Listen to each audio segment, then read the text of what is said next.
Assalamualaikum warahmatullahi wabarakatuh. Di sini kami akan mempresentasikan tentang makalah kami yang berjudul Tenaga Kerja Murah sebagai Faktor Pendorong Investasi di Indonesia. Sebelumnya kami akan memperkenalkan anggota kelompok. Yang pertama ada Winda Indri Astuti dengan NIM 81114194142. Yang kedua ada Nabila Putri Anjani Sumadiono dengan NIM 81114191990.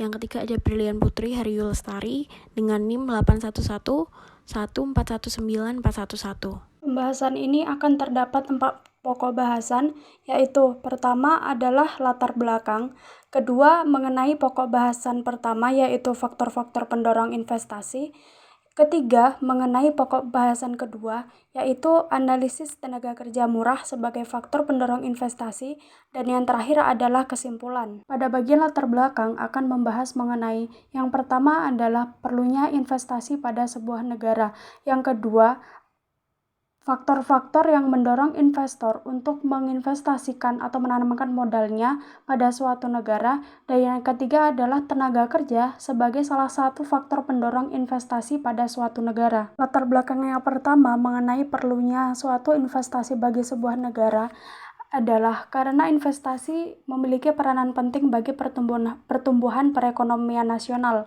Peran investasi tidak dapat dilepaskan dari pembangunan perekonomian nasional yang selanjutnya akan berpengaruh atau berdampak pada pembangunan infrastruktur suatu negara yang tentunya akan memiliki dampak terhadap pertumbuhan ekonomi nasional.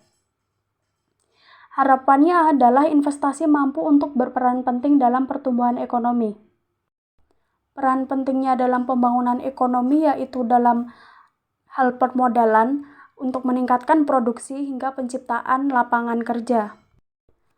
Latar belakang yang kedua mengenai keputusan investor untuk menanamkan modalnya dalam suatu negara adalah bergantung pada daya tarik suatu negara dan daerah tujuannya. Berdasarkan penelitian yang dilakukan oleh Komite Pemantauan Pelaksanaan Otonomi Daerah mengenai pemeringkatan daya tarik investasi yang dilakukan terhadap 156 kabupaten atau kota di Indonesia, disimpulkan terdapat beberapa hal yang menjadi faktor utama, yaitu faktor sosial politik, faktor kelembagaan, faktor ekonomi daerah, faktor tenaga kerja dan produktivitas, serta faktor infrastruktur fisik. Dan salah satu faktor yang menjadi pertimbangan adalah faktor tenaga kerja dalam suatu negara yang dituju untuk berinvestasi. Masalah ketenaga kerjaan dengan investor memiliki hubungan yang timbal balik. Penanaman modal oleh investor akan berimplikasi terhadap terciptanya lapangan kerja yang dapat menyerap tenaga kerja yang ada, sedangkan dari sudut pandang pihak lain adalah situasi ketenaga kerjaan beserta kondisi sumber daya manusia yang ada akan berpengaruh besar dalam peningkatan maupun penurunan penanaman modal. Yang selanjutnya ada faktor pendorong investasi. Investasi menyebabkan perubahan permintaan secara keseluruhan dan mempengaruhi siklus bisnis. Investasi juga menyebabkan akumulasi modal yang dapat meningkatkan output potensial negara dan mengembangkan pertumbuhan ekonomi jangka panjang. Investasi juga mendorong peningkatan pendapatan nasional atau pertumbuhan ekonomi, yaitu 2 kali lipat melalui proses multiplier. Selanjutnya, investasi juga akan mendorong penciptaan lapangan kerja. Selanjutnya ada faktor pendorong investasi. Sebelum kita melakukan investasi, sebaiknya kita tahu apa faktor-faktor yang mendorong untuk terjadinya investasi. Yang pertama ada suku bunga. Jika tingkat bunga rendah, maka tingkat investasi yang terjadi akan tinggi karena kredit dari bank menguntungkan untuk investasi. Begitupun sebaliknya. Yang kedua ada inflasi. Tingkat inflasi berpengaruh negatif terhadap tingkat investasi. Hal ini karena jika tingkat inflasi tinggi, maka output akan menurun. Akan tetapi, inflasi juga dapat berdampak positif terhadap investasi jika tingkat investasinya rendah. Yang ketiga ada tenaga kerja. Banyaknya tenaga kerja yang tersedia menjadi daya tarik bagi investor untuk berinvestasi. Yang keempat ada pendapatan nasional. Peningkatan pendapatan nasional akan bertumbuhkan barang modal semakin banyak pula. Selanjutnya ada upah minimum. Upah minimum yang tinggi akan menurunkan tingkat investasi. Begitupun sebaliknya, upah minimum yang rendah akan meningkatkan tingkat investasi. Yang selanjutnya ada stabilitas politik. Semakin stabil kondisi politik suatu negara, maka semakin iklim investasi yang baik di suatu negara tersebut. Yang selanjutnya ada faktor lainnya.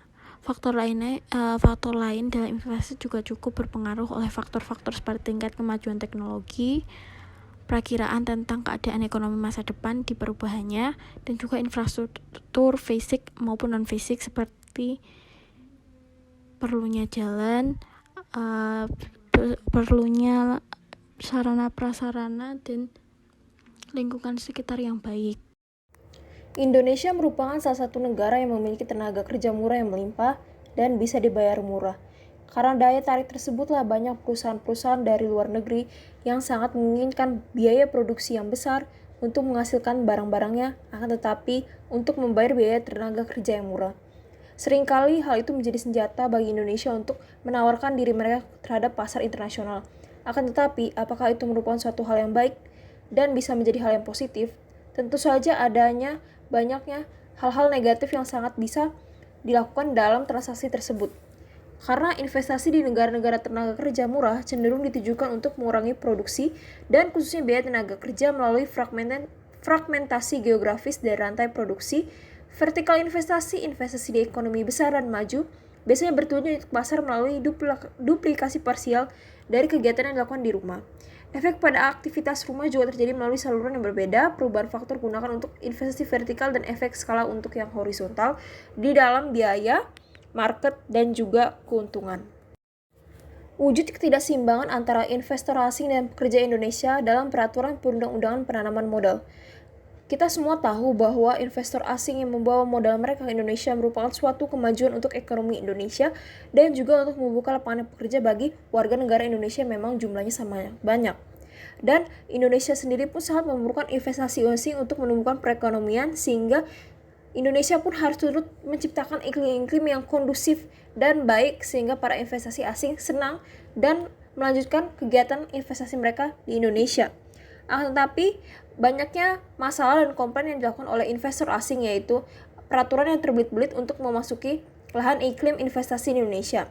Dan maka pemerintah sekarang pun sangat-sangat mengeluarkan peraturan perundang-undangan tenaga kerja yang mengklaim untuk tujuannya agar para investor asing itu bisa masuk ke investasi Indonesia dengan sangat kondusif dan tidak terbelit-belit lagi.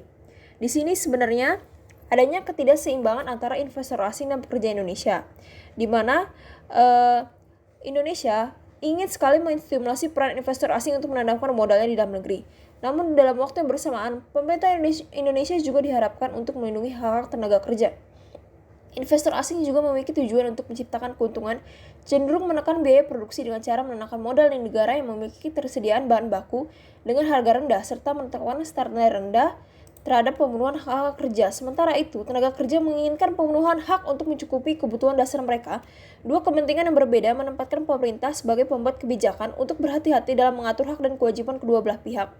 Ancaman pekerja melakukan mogok kerja, serta investor asing akan hengkang, merelokasi atau membatalkan rencana investasinya di Indonesia, senantiasa membayangi pemerintah dalam setiap penyusunan kebijakan serta peraturan perundang-undangan.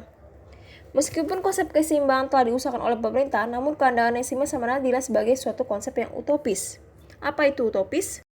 Keseimbangan utopis adalah di mana keseimbangan itu benar-benar mutlak keseimbangan dan bisa membahagiakan kedua pihak. Akan tetapi, pada akhirnya ini adalah hanyalah dunia realita yang di mana para pihak tersebut memiliki kepentingannya masing-masing. Seperti para investor asing yang sangat menginginkan modal yang sangat murah untuk menghasilkan profit yang besar, sehingga mereka banyak menyasar kepada negara-negara dengan tenaga kerja murah. Tetapi di sisi lain, para tenaga kerja ini sangat menginginkan kesejahteraan hidup mereka dan meminta kenaikan upah sehingga mereka bisa menjalankan hidup mereka dengan baik.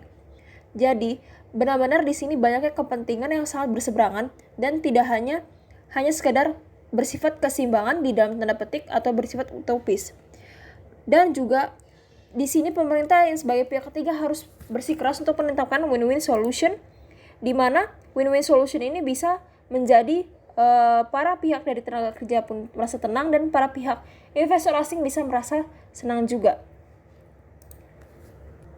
Namun, para peneliti menilai ada beberapa ketidakseimbangan yang dapat dicermati, antara lain yaitu ketidakseimbangan secara porsi pengaturan, Kedua, ketidakseimbangan antara hak dan kewajiban investor asing dan pekerja dalam peraturan perundang-undangan terkait penanaman modal di Indonesia, serta ketidakseimbangan hukum sebagai budaya perilaku. Akan tetapi walaupun banyaknya kepentingan yang berseberangan, pemerintah Indonesia tetap perlu melindungi pekerja-pekerja Indonesia karena mereka pun merupakan warga negara Indonesia yang menjadi status WNI dan lahir di Indonesia.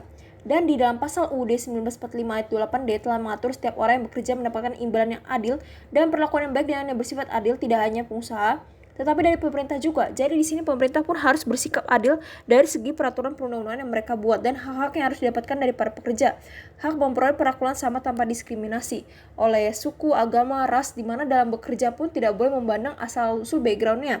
Dan juga yang kedua, hak memperoleh pelatihan kerja dan pengakuan kompetisi kerja. Untuk bisa mendapatkan pekerjaan yang baik dan juga untuk bisa memberikan hasil kepuasan dalam output pekerjaan mereka, tentu harus adanya memperoleh pelatihan kerja dan pengakuan kompetensi kerja, di mana skill-skill para bangsa Indonesia, warga negara Indonesia bisa menjadi lebih baik dan bisa berkompetisi di luar negara bangsa-bangsa di luar sana.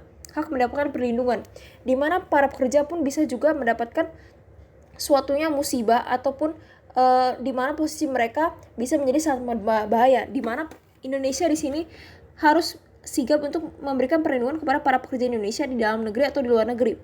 Hak atas pengupahan. Perlu adanya upah yang layak, di mana setiap wilayah Indonesia pun juga ada penetapan upah minimum, sehingga warga negara Indonesia bisa secara baik memenuhi kesejahteraan hidupnya. Hak atas jaminan sosial, di mana hak-hak ini seperti jaminan kesehatan, jaminan keselamatan, jaminan kecelakaan kerja, jaminan pendidikan, sehingga jaminan-jaminan ini pun masyarakat Indonesia semakin mudah menjalankan aktivitas mereka sehari-hari dan juga meningkatkan skill mereka seperti di pendidikan.